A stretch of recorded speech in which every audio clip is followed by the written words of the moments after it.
Shalom, this is GMS Holland Sit Downs coming back with a lesson.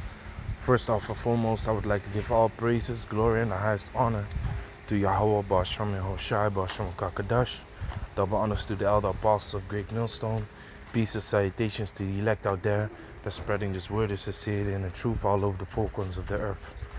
God, this lesson is gonna be like quick thoughts.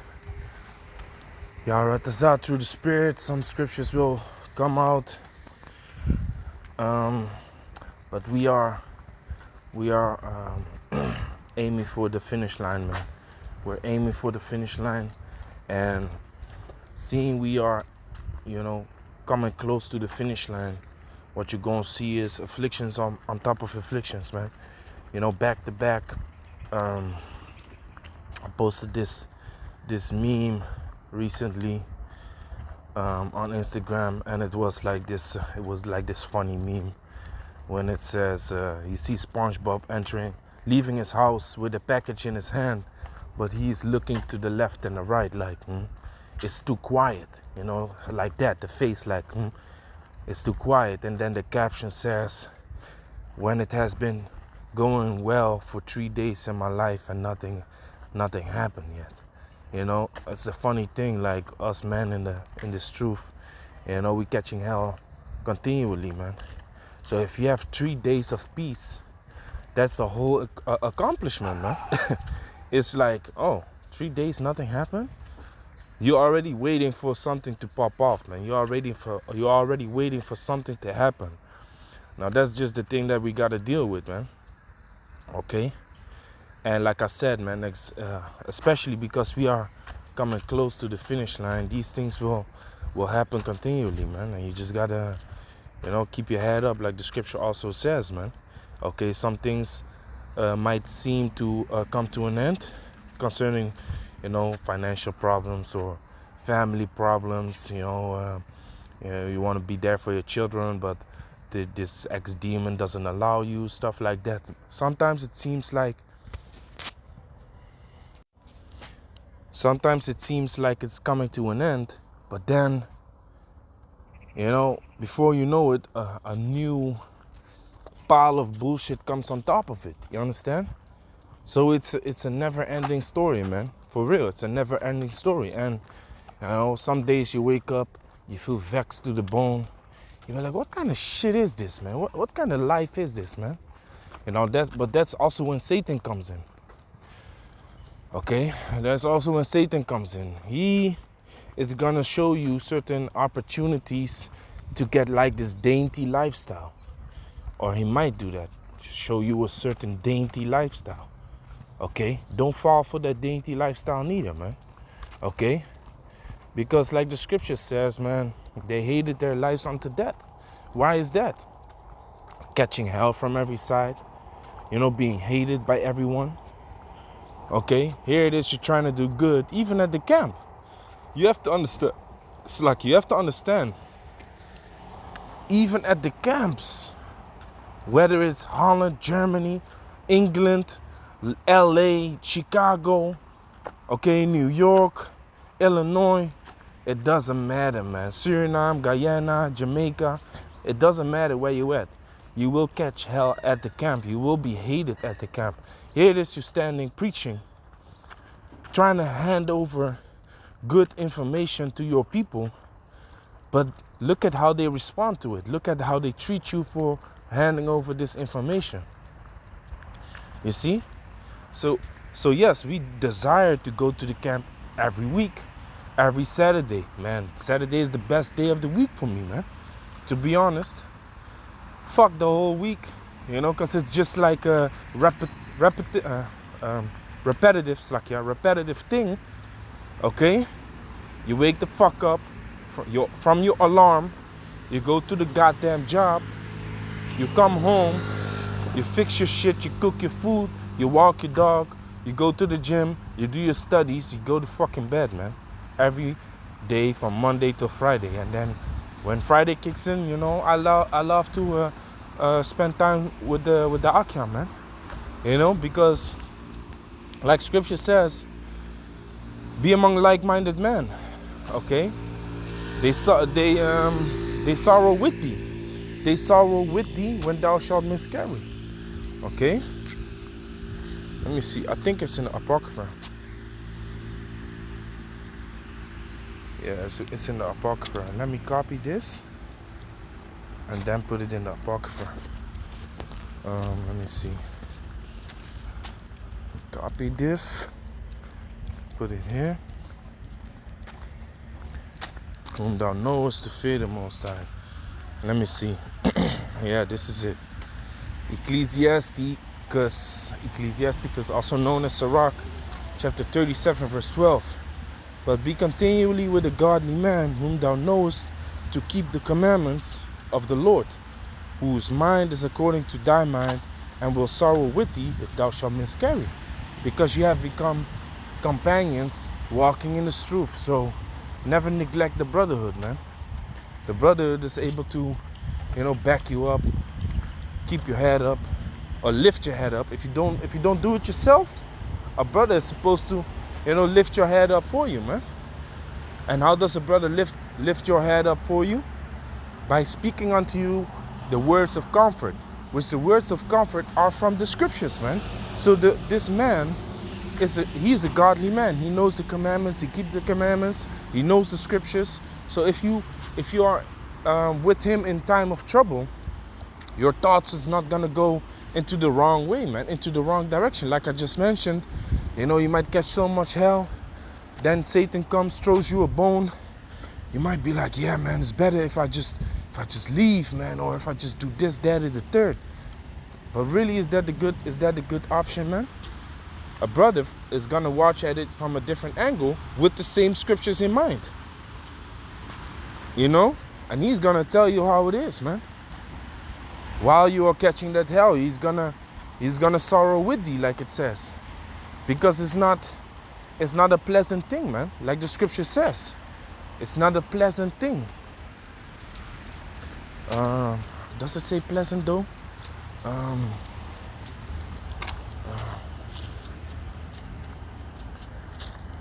Let me see. I don't know. I don't remember if it says pleasant though.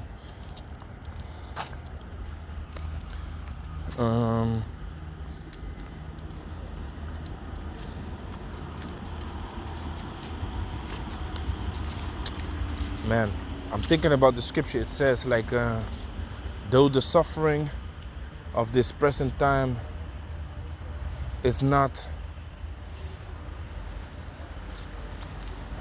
man, the scripture slipped my mind, man. But it basically, roughly paraphrasing, it says the suffering of this present time, the suffering of that we go through is not nice, but we have to go through it, because it lasted only for a moment, something to that effect. Maybe I'm mixing 2-3 scriptures together, but the scripture really slipped my mind, man. Okay, so this brother, he's gonna be there with you and you can speak about certain things that you don't, throughout the week, don't speak about, man. Because why? You're surrounded by worldly people. You're surrounded by worldly people, man, that don't want to understand, or that can't understand what you're actually going through, because they ain't going through it, man. And if they're going through similar things, they ain't dealing with it the same way as you deal with it. Because why? They are carnal. So then what does this truth make you? Makes you a bit lonely, man. Even though you got the beautiful brotherhood, you feel lonely sometimes, man. Okay, this is a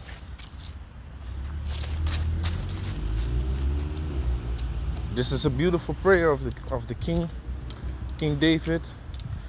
A prayer of the afflicted, verse 1. A prayer of the afflicted when he is overwhelmed and poured out his complaint before the Lord.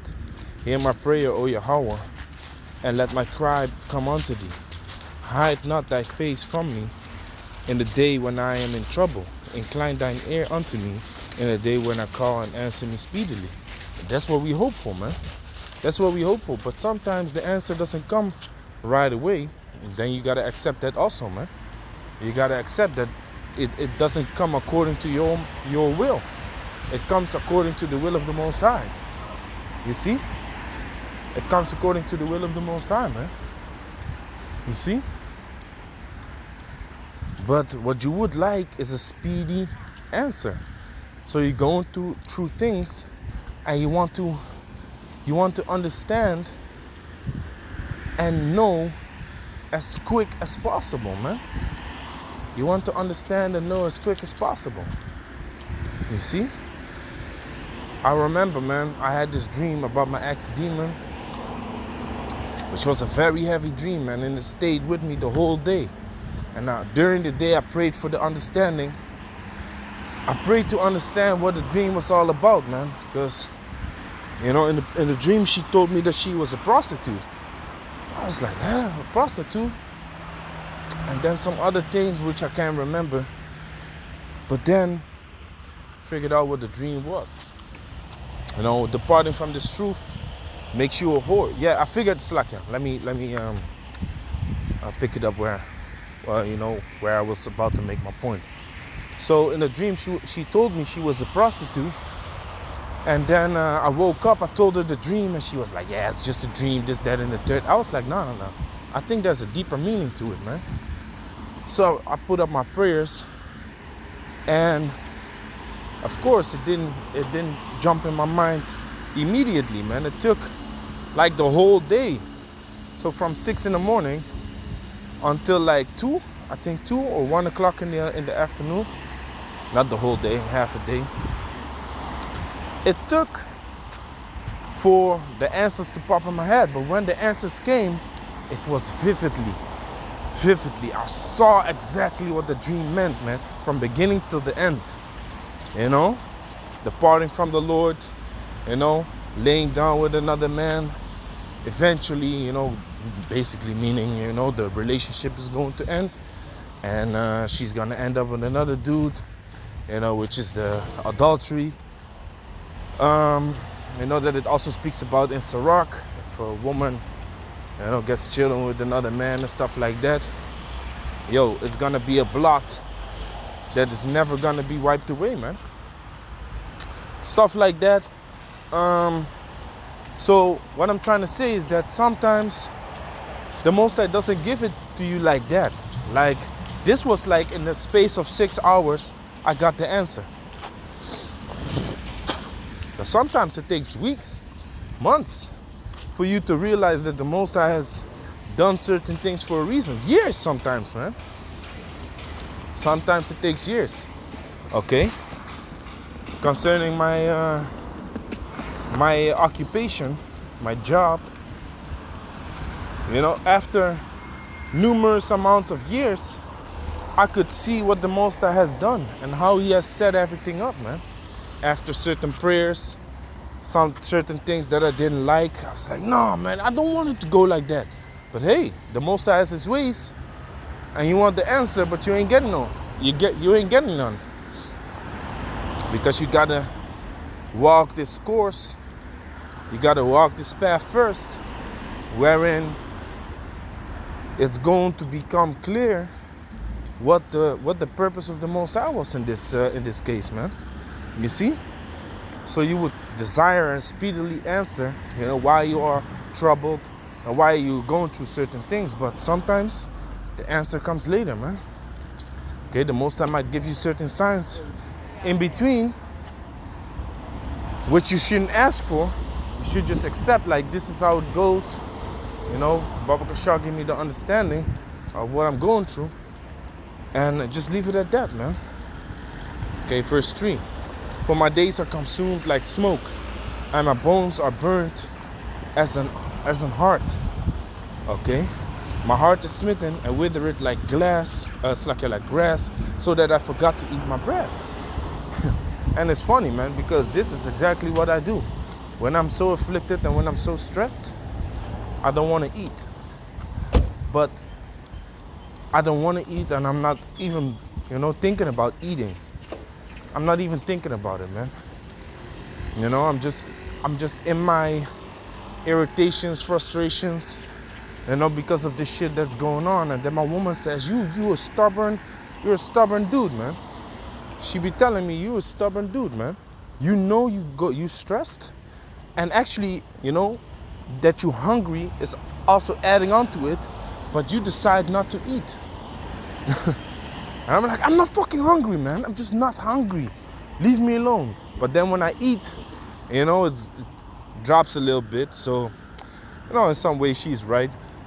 I should just eat. But this is what it is, man. When you're catching hell, you don't feel like eating, man. Your mind is not occupied with consuming food because it's occupied with the afflictions and the hell you're going through, man. You see? That's what it's occupied with. So it says, verse 5, by reason of the voice of my groaning, bones cleave to my skin. Bones cleaving to your skin is because you ain't eating. So you lose weight. You see? By reason of my groaning, bones cleave to my skin. Voice of my groaning, exactly. So you're losing weight, man, because of the hell you catch. Okay, now this might not be the case for everybody, because you have some brothers, you know, due to the afflictions and the stress and the hell, they neglect physical exercise and they actually gain weight, man. They become like overweight. You see? Verse 6, I am like a pelican of the wilderness. I'm like an owl of the desert. A pelican lives close to the seashore. You see? You know, being from the Caribbean islands, if you plan a day to go to the beach, you see multiple pelicans flying left and right, always over the sea. Rarely they fly over land. So how much more a pelican in the freaking desert? You don't find him there. And if you find one pelican in the desert, he's gonna be alone. He's gonna be lonely, man. Same thing goes for an owl. It's like a pelican in the wilderness. Same thing goes for an owl in the desert. You know, owl's supposed to be in the jungle, in the forest, in the woods, wherever, not in the desert. If you find him in the desert, he's gonna be lonely because he's lost. Verse 7, I watch and am as a sparrow alone upon the housetop, because that's what I'm saying, man. Monday to Friday, you're just going through all this shit, all these afflictions that don't stop, won't stop. You know, when you think you reached the maximum, some bullshit gets dropped on top of it, man. You know, so you always got to keep your composure and always got to stay, you know, keep your mind focused and not fall into this sober and somber energy, man. Always keep your head up and expect the worst. You got to expect the worst, man. You got to expect, like, okay, more is to come. You see? Or more could come. Brace yourself, so to speak. So it says, I watch and am as a sparrow alone upon the housetop. Mine enemies reproach me all the day, and they that are mad against me are sworn against me. So it's just a terrible thing, man, to go through. But hey, you know, joyous. It says joy. Nah, man. Let me see. You know, I'm still meditating upon this scripture that I had in mind a few moments ago. New Testament. I think it's in Peter's, man. I always have a difficult time finding the scripture, actually. I think. Yeah, man, this is it. This is it, man. 1 Peter chapter 4, verse 12. Beloved, thinking not strange concerning the fiery trial which is to try you, though some strange things happen unto you. But rejoice insomuch as ye are partakers of Yahweh's suffering, that when his glory shall be revealed, ye shall be glad also with exceeding joy. Because when you are partaker of his affliction, you're gonna be partaker of his glory also. You see, and that's what we want. So you gotta endure, you gotta persevere, man. You gotta keep pushing, man. It doesn't stop. It doesn't stop, man. And you hope it will stop, but it doesn't. You see? So like I said, man, Monday till Friday, go through the shit. Saturdays, man, You actually there with the brothers, man. You actually there with the brothers, breaking bread, having fun, going through the scriptures, being like-minded, speaking about the things you're going through, the sorrows, and they can be there for you, man. Talk about their own sorrows, which sometimes that's a comfort also, hearing that they go through stuff also, because the scripture says we have been made companions one of another, man. Hebrews. You see, Hebrews 10 and 31. It is a fearful thing to fall into the hands of living power, but call to remembrance the former days in which, after ye were illuminated, ye endured a great fight of afflictions, partly whilst ye also made a gazing stock, both by reproaches and afflictions, and partly whilst ye became companions of them that were so used. So you become brothers, man. Because if you go into that word companion, it says brothers. You see, so you're gonna become friends with people that going through the same stuff, which is beneficial unto you. What does it say? Twofold cord is hardly broken.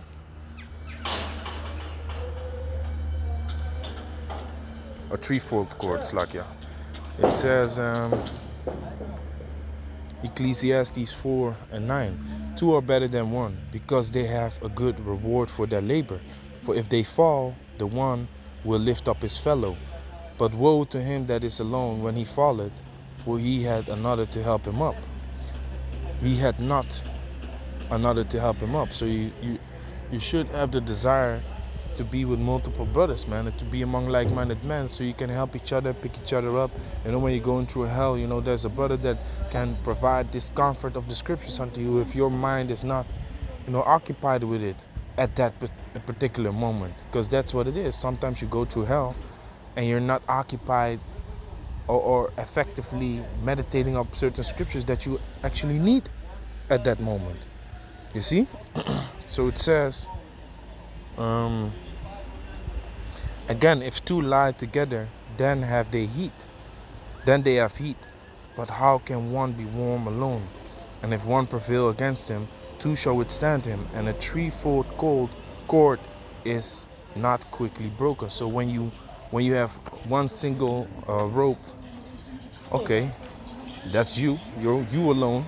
But when you braid it into three, then it's not easily broken, man. You see, so it's more beneficial unto you. So what I'm trying to say is, man, you go through hell, you go through afflictions, and it's messed up, but it's something to endure, man. And you can do it with the brotherhood, accepting that what is put upon you, take cheerfully.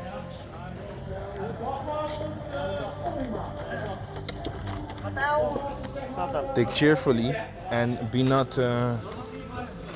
That's in Sirach chapter 2. Whatsoever is put upon thee, take cheerfully, and be not hasty when thou art put into a low estate.